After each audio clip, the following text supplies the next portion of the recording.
Order! Order! You are an incorrigible delinquent at times.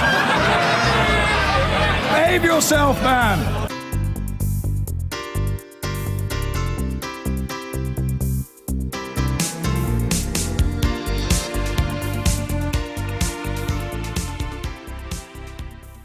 But it is back to Emily in New York for more of Election Eve. Over there, Emily.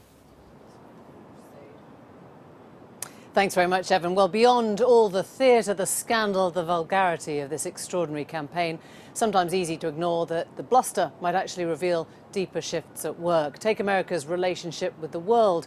Donald Trump rails against Mexicans and China and international security arrangements. Hillary Clinton equivocates over trade deals. Is America's long-standing commitment to international leadership shifting or even weakening? Ahead of tomorrow's momentous vote, Mark Urban has been to Miami, one of America's most international cities, to find out.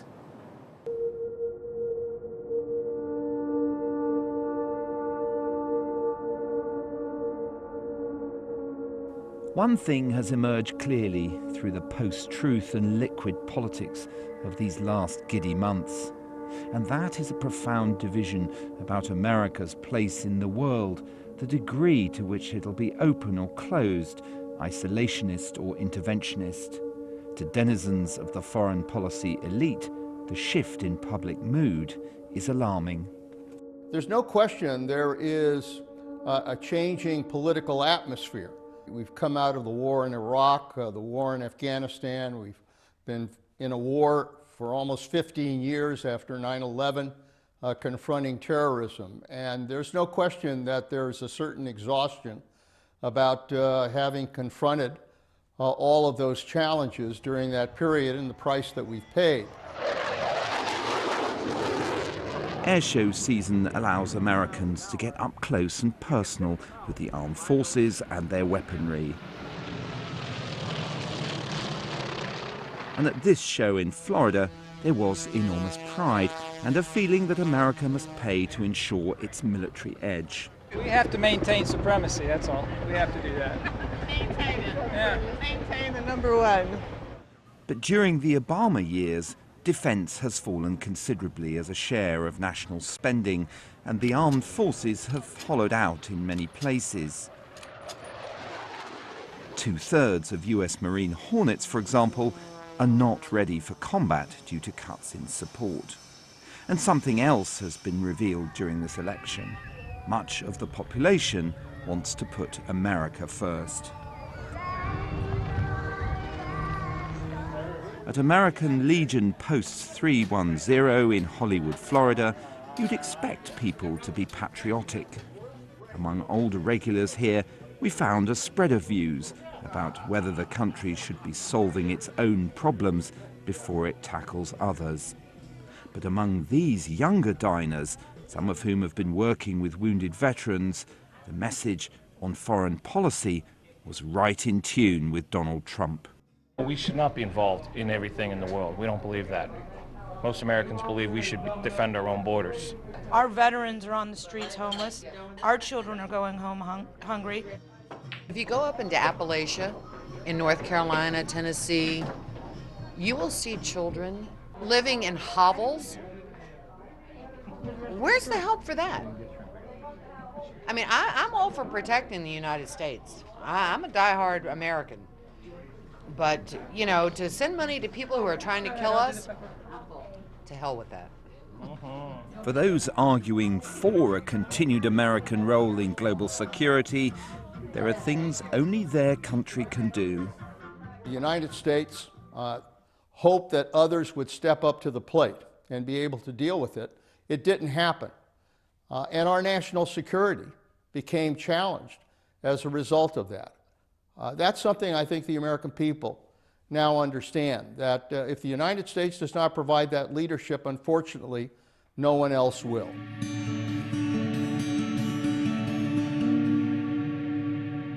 Southern Florida is as outward-looking a place as you could find in the States, deeply integrated with the South American, Caribbean and wider world economies.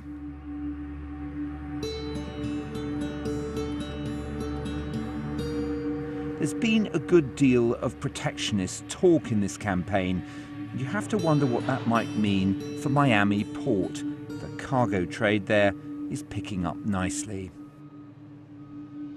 We generate about 207,000 jobs, indirect and direct jobs, and we generate about $28 billion to our local economy, and we're hoping to generate more trade. More trade equals more jobs. But as with military intervention, the tide could be ebbing with free trade also. During this campaign, there's been discussion of renegotiating America's trade deal with its neighbours, not ratifying the one it signed with Pacific nations, and for good measure, shelving its future European trade package. So does America emerge from this election with a more protectionist policy, particularly around trade issues? Well, it looks that way because not only has the right embraced some of these ideas and is opposed to further trade deals or favours renegotiating others, but a good part of the Democrat left also now agrees with that. And that represents a shift for any president who wants to propose any new trade deal to Congress and Senate. Having been against it, it's going to be very hard for whoever wins the election to be for it, unless they make a whole series of convoluted cases. Now, I expect if Mrs. Clinton is elected, as it appears she might be, that she will in fact probably try and pretzel her way around to a position in which she supports the agreement she once supported and now opposes, which is TPP, the Trans-Pacific Partnership. But it's going to be difficult.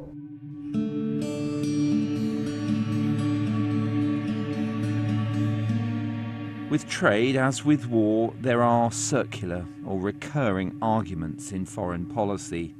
Little by little, though, the terms on which America deals with other powers are changing, and there's a deeper debate that awaits the country.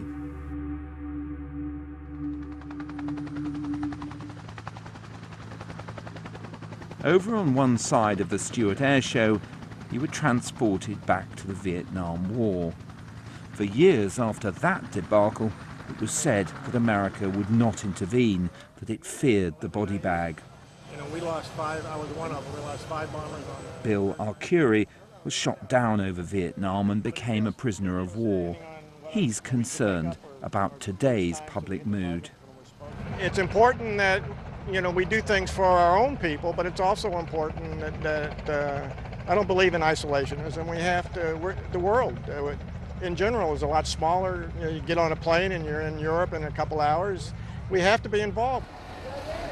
What we haven't heard much of during this campaign is concern about the degree to which America's power, military and economic, is now being eclipsed by the likes of China and even Russia.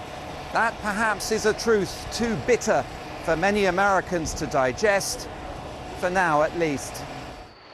And whoever wins tomorrow, there are certain realities in terms of the decay of American power and the rise of others that will condition future policies.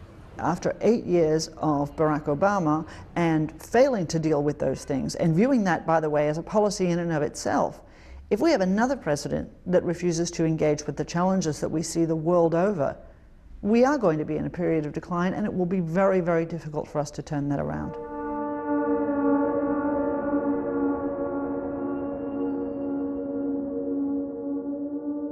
Elections in this country inevitably lead each side to caricature the opinions of the other and the risks of voting for them.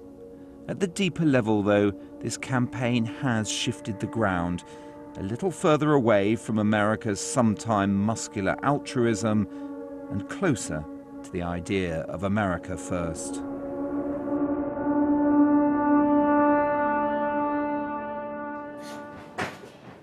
Mark Urban there. Now let's take stock of what a moment this is. Joining us here, Martin Amis, the novelist who lives in New York and has been writing about Donald Trump for Harper's Magazine recently, and Ann Coulter, the conservative writer and broadcaster and author of the book In Trump We Trust. And it's lovely to have you both here. I hope you're not freezing. And you sit here today genuinely excited about the prospect of a Trump presidency. Talk us through that. Well, what Trump did, I mean, both political parties left it wide open for him. He's not a Republican. He's not a Democrat. And luckily, he didn't need the donors and the lobbyists for the money to run his campaign. So it's just like he saw a $1,000 bill lying on the ground, and he was the only one who would pick it up. For every issue, endless wars in the Middle East, job-killing trade deals, and most of all, open borders and just the out-of-control illegal immigration and legal immigration system, he comes along and takes the most popular position, which is why they keep going after Trump for his personal baggage. It's not about Trump. It's never been about Trump. It's about his issues, and it's the people against the ruling class. So you think it is his personality that has really sold you on him then? I think I just said the exact opposite. But you're talking about his populism. I'm talking about his issues. Okay. No one is voting for Trump because of his personality. They are voting for Trump because of his issues. And that is the interesting thing, Martin Amis, that when you ask people who concentrates on issues, most people think it would be Hillary Clinton. She talks about policy. Trump is the one that actually talks about issues in terms of how they affect people, right? Well, I've never seen anything very coherent from Trump on any issue at all. He has made it, because his personality is so repulsive and overwhelming, that's all there is to talk about. I don't think, can you remember a single soundbite apart from building the wall? I mean, he hasn't got any detail. All he's got is an attitude. The fact that that attitude is speaking to a lot of Americans is a great interest and concern. But I don't see him commandeering the issues question. I think he's giving a presentation of the wonder of Donald Trump, and he thinks that'll be enough. I couldn't disagree more. I have a whole chapter in my book because every time since Trump announced, I'd walk in to get coffee in my kitchen and I'd see someone on TV saying, "Oh, he has no policy specifics. He doesn't do nuance. He doesn't know the facts. Will we get specifics?" He's the only one giving us specifics. When I went through and read through the primary debates, and that's after watching them both twice, luckily he doesn't have that politician's trick of saying people are frustrated and describing the problem. He answers everything directly. We do know what he'll do with the border. Yeah, he'll build a wall. Yes, he'll have extreme vetting for Muslim immigrants in particular, or immigrants from countries that have been producing all of these terrorists. He's gone through the order of deportation. He'll start with the felons, then he'll move on to the ones who are arrested, then the ones who are on welfare. He will then attack just two more issues that I think are important. He doesn't want to get involved in another war in the Middle East. He did oppose the war in Iraq. And thirdly, the most important issue, I think, I mean, also there's his attacks on Wall Street, which is right. Let me the just trade come in, deals, he's the only one who's run for president who's against the Trans-Pacific Partnership. I want to talk about trade deals. Popular issues. He's also raised the issue of race, hasn't he? He's made it possible for people in America to talk about race if they don't like something, if they want to protect themselves first or their community first. You disagree? No, I don't think it is about race. It's about immigration. It's about the nation.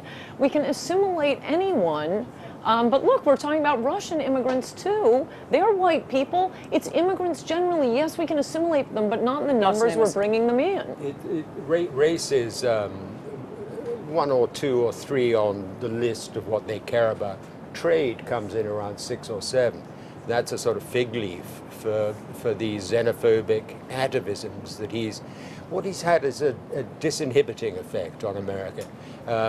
For a while, people felt there were certain things they couldn't say, and he's led the field in ripping all that away and saying, no, say what you feel. Be as crude and buffoonish as I am. And is that healthy? Is it better to know what America actually does feel about the people that share the country? He's shown us a great deal about America. None of it is pretty, but he's revealed things about, for instance, the Republican voter, that they don't really care about abortion very passionately. They certainly don't care about gay marriage very, very passionately. Well, they do, and they don't like it. Well, but not enough. I mean, they don't care about whether you're divorced, whether you pay taxes or not, whether you harass women. They don't care about that. We've had a great wave of racism while Obama's been in the White House. Now prepare for a great wave of misogyny. We've already seen it for years for Ann the Coulter, last would you 18 accept months. that America has become more racist under Obama and it has to prepare to become more misogynist under a Trump presidency? No, I think these are all just the slanders. Like I say, instead of discussing the issues, and Hillary did call the Trans-Pacific Partnership, I don't know if your viewership knows about it, but it would take any jobs that haven't been shipped to Mexico and ship them to Asia. In the 1980s, we had more than... We'll come on to the trade question in 1 second and Okay. discuss Clinton's place. But just answer that's that an question. important issue. Yeah, but just answer the question of racism and misogyny within the Trump No, campaign. these are slanders because they don't want to talk about what I keep trying to talk about and you keep cutting me off from talking about. It is about the issues. That's what people are voting for. It is about trade. It is about jobs. And yet they throw all these crazy slanderous charges at Trump. You and American Democrats are completely wrong to focus on the race issue or the misogyny issue. Why don't you look at Hillary Clinton changing her position on TTIP? She's clearly worried about this. Bernie Sanders has raised the issue of anti-globalization, and he's tapping into something that strikes a chord. Yes, but I think that is all minor. I mean, what happened when Obama became president was certain people thought, oh, we can relax a little bit about race. But what that has done is awaken a nascent racism in America, because the fallback position for every white man has been, I may not be much, but I'm better than any black man in this country. And they look at Obama and they suddenly realize that they're not anymore. And the whole prestige of being white, working class, heterosexual has melted away from them. They're called the left behind. So you are sympathetic to that or not? Sympathetic to... Well, would you say that those people are racist, or is that the wrong word you should use about people who are left behind? When it comes to, well, let's take the deplorable question. Hillary Clinton said half his supporters were the deplorables. And a politician can't say that, but we can. And would you, with a straight face, say that Donald Trump isn't deplorable? You think he's not to be regretted? No, I think... You don't blush when you see him. No, if I can answer, no, I think your sneering remarks about white men, why do you have to turn everything into race? Again, Trump and his supporters care about the country and the issues. And as for white men feeling like they're better than blacks, I submit that, and that's what the evidence looks like now, but we'll find out within 24 hours if I'm right. I've been taking bets on it all year. I will bet you Donald Trump gets more of the black vote than any Republican since Richard Nixon, or you don't have black people rushing to the polls. The idea that this is whites trying to oppress blacks, no, it's Americans against the ruling class, because for people like you, immigration is a triple. You get cheap servants, you get virtue, and you get someone to stand between you and the hordes. It's great for the ruling class. It's not so good for people who are competing for those jobs, including blacks, including Hispanics, and some white men, some white women. The black question is the essential question in America.